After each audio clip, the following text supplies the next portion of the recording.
When you talk fast growing lichens, how fast is fast? To put it in Yeah. human logic. Okay.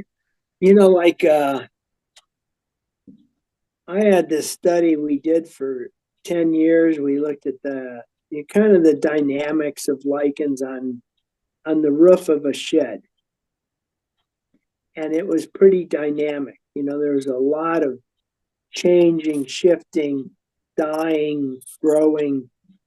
And a lot of times you got a lichen the size of a dime or a quarter that grew that big in 2 years. That's fast growing. And, a lot of times those are in high nitrogen environments, nitrophilic like lichens that love high nitrogen, like in barnyards and things like that. And they often when you have fast growing lichens, you tend to just have fast growing lichens. You don't tend to have a lot of chemicals with them. They kind of skip that metabolic step because making those chemicals is a big energy expenditure. And if you're in a good growing environment, you just grow, grow, grow, grow, and don't worry about it. What's the purpose of color? I mean, you mentioned reds, yellows, greens, browns, blacks. If you think color in nature, it's to attract a mate, it's to attract something to consume it.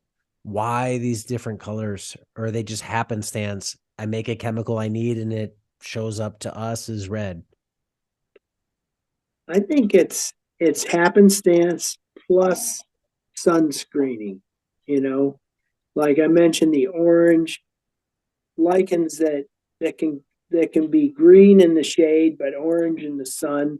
Those orange pigments are being produced not as accessory pigments like in vascular plants where they pass excited electrons on to another, the chlorophyll A system.